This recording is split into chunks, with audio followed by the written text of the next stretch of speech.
ये कहानी एक ऐसी लड़की के ऊपर आधारित है जो पूरी दुनिया में सिर्फ अकेली बची थी क्योंकि रेडिएशन फैलने की वजह से सभी लोग मर चुके थे। पर इसी बीच उसकी मुलाकात एक ऐसे आदमी से होती है जो उस रेडिएशन से बचने वाला आखिरी इंसान था। अब इसके बाद उन दोनों के बीच में आगे क्या क्या होता है ये हम आज की इस एक्सप्लेनेशन में देखने वाले हैं। आज मैं जिस फिल्म को एक्सप्लेन करने वाला हूँ उसका नाम है Z for Zaccaria और ये फिल्म 2015 में रिलीज हुई थी। मूवी शुरू होती है और हम देखते हैं कि पूरी दुनिया में किसी तरह का रेडिएशन फैल चुका है जिसके कारण दुनिया के ऑलमोस्ट सभी लोग मर चुके हैं। इसी बीच हम एना नाम की एक लड़की को देखते हैं जो कि शहर से कुछ सामान लेकर अपने घर की तरफ जा रही थी। एना ने अपने पूरे शरीर को कवर करके रखा था ताकि उस पर रेडिएशन का असर ना हो। यहाँ हम देखते हैं कि एन पहाड़ों में अकेली रहती है और यहाँ पर अभी तक रेडिएशन नहीं फैला है जिस वजह से वो अभी भी जिंदा थी। फिर घर आने पर एन अपने आप को अच्छे से साफ करती है क्योंकि अगर रेडिएशन का एक छोटा सा भी हिस्सा उसकी बॉडी पर रहा तो उसकी जान जा सकती है। एन यहाँ पर बहुत टाइम से अकेली रह रही थी और वो अक्सर जरूरी सामान लेने के लिए शहर जाया करती थी। फिर एक दिन जब वो अपने कुत्ते के साथ कहीं जा रही होती है तभी उसे वहाँ पर एक आदमी दिखाई देता है जो अपनी वैन को खींचता हुआ कहीं जा रहा था। उस आदमी का नाम लुमिस होता है और उसने रेडिएशन से बचने के लिए एक सूट पहना हुआ था।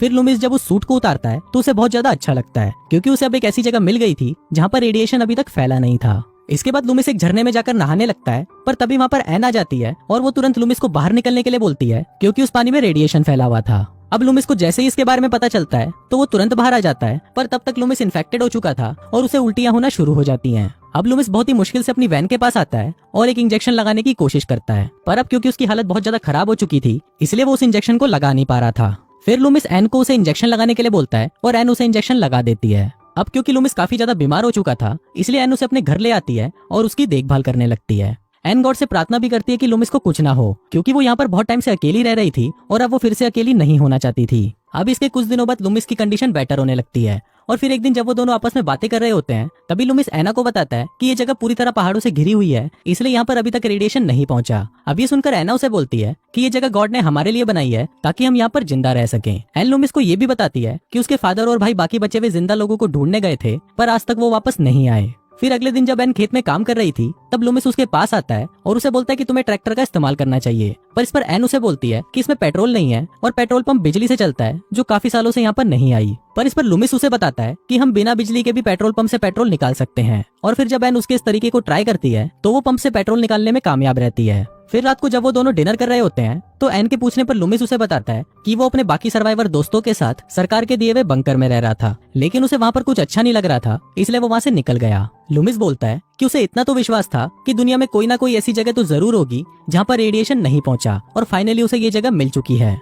फिर अगले दिन मछलियां पकड़ते हुए एन लुमिस को बताती है कि हमारा जनरेटर खराब हो चुका है और उससे फ्रीजर चलना बंद हो गया है जिस वजह से उसे खाना स्टोर करने में काफी दिक्कत हो रही है। फिर जब लुमिस को पता चलता है कि एन के पास जनरेटर है तो वो उसे ठीक करने की कोशिश करने लगता है पर बहुत कोशिशों के बाद भी लुमिस उसे ठीक नहीं कर पाता। पर तभी उसे एक आइडिया आता है और वो एन को बोलता है कि हम झरने के पानी की मदद से बिजली पैदा कर सकते हैं पर इसके लिए उनको एक लकड़ी के बड़े पहिए की जरूरत पड़ेगी। फिर पहिया बनाने के लिए लुमिस चर्च को तोड़ने का डिसाइड करता है पर एन उसे मना कर देती है क्योंकि ये चर्च उसके परिवार की आखिरी निशानी थी और इसे उसके फादर ने बनाया था। अब लुमिस भी एन की बात मान लेता है और वो चर्च को नहीं तोड़ता। फिर उसी रात लुमिस बहुत ज्यादा शराब पी लेता है और वो एन के साथ जबरदस्ती करने की कोशिश करता है पर एन को ये सब बिल्कुल भी अच्छा नहीं लगता इसलिए वो वहाँ से भाग जाती है। फिर अगले दिन उठने पर लुमिस को अपनी गलती का एहसास होता है इसलिए वो एन के पास जाकर उससे कल रात की हरकत के लिए माफी मांगता है। इसके बाद जब एन चर्च में पियानो बजा रही थी तभी उसे खिड़की पर किसी आदमी की परछाई दिखाई देती है जिसको देखकर एन को लगता है कि शायद ये लुमिस होगा। पर जब एन उससे इस बारे में पूछती है तो लुमिस उसे मना कर देता है और बोलता है कि मुझे नहीं पता कि वो कौन है। फिर उसी रात एन तैयार होकर घर पर लुमिस के साथ कैंडल लाइट डिनर करती है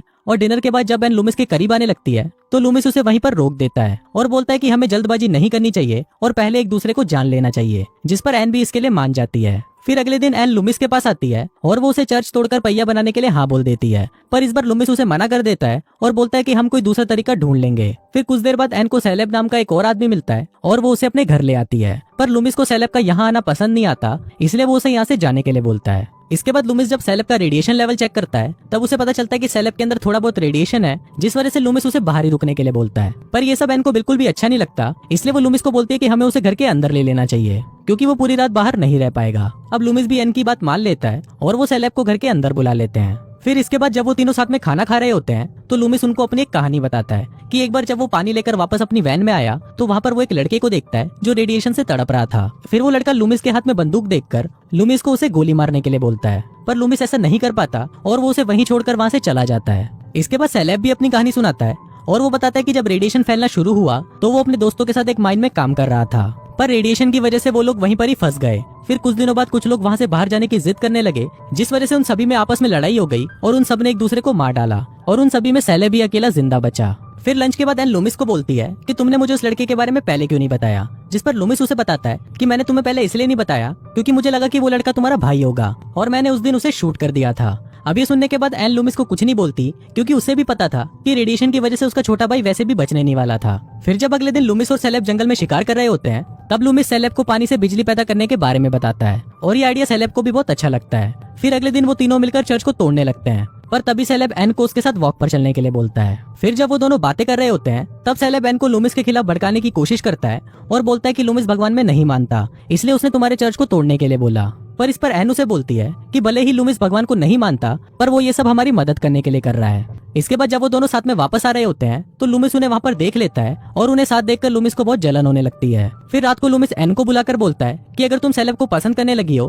तो मुझे इस बात से कोई भी प्रॉब्लम नहीं है और तुम दोनों एक साथ रह सकते हो। पर यह बात सुनकर एन को बहुत बुरा लगता है और वो गुस्से में वहाँ से चली जाती है। फिर अगले दिन से हम देखते हैं कि एन और लूमिस में बातें होना भी बहुत कम हो जाती हैं।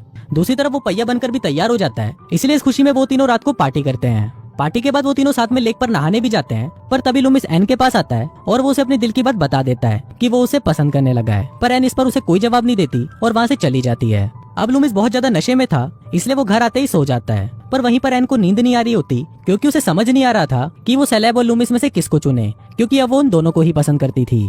अब इसी कंफ्यूजन में एन सैलेब के पास चली जाती है और वो दोनों साथ में पूरी रात एंजॉय करते हैं। फिर अगले दिन जब लूमिस सोकर उठता है तो वो देखता है कि एन और सैलेब कुछ अलग ही तरह से बिहेव कर रहे हैं, जिसको देखकर वो समझ जाता है कि इन दोनों के बीच में रात को कुछ तो हुआ है। इसके बाद लूमिस और सैलेब पहिए को फिट करने के लिए झरने के पास जाते हैं और पहिया काम करना भी शुरू कर देता है। तभी सैलेब लूमिस का सूट पहनकर झरने में उतरकर काम कर रहा होता है और वहीं लूमिस एक केबल पकड़कर सैलेब को सपोर्ट कर रहा था। इसके बाद जब सैलेब काम खत्म करके ऊपर आ रहा होता है तभी उसका पैर फिसलता है और वो नीचे गिरने लगता है। पर तभी लूमिस उसकी सूट की केबल को पकड़कर उसे बचा लेता है। पर तभी लूमिस सोचता है कि अगर उसने सैलेब को यहाँ से नीचे फेंक दिया तो वो एन की जिंदगी से हमेशा के लिए चला जाएगा। इसके बाद जब लूमिस घर आता है तो एन उससे पिछली रात के लिए माफी मांगती है, पर इस पर लूमिस उसे बोलता है कि तुम्हें माफी मांगने की जरूरत नहीं है और सैलेब भी दूसरे शहर के लिए निकल चुका है। अब यहाँ पर हम व्यूवर्स को पता चल जाता है कि लूमिस ने सैलेब को पहाड़ से नीचे फेंककर मार दिया है। फिर इसके बाद लूमिस जनरेटर चालू करता है जिससे पूरे घर में बिजली आ जाती है। फिर इसके बाद जब एन पियानो बजा रही होती है तो लूमिस वहाँ पर आता है और उसके पास आकर बैठ जाता है और इसी के साथ ही ये फिल्म यहीं खत्म हो जाती है।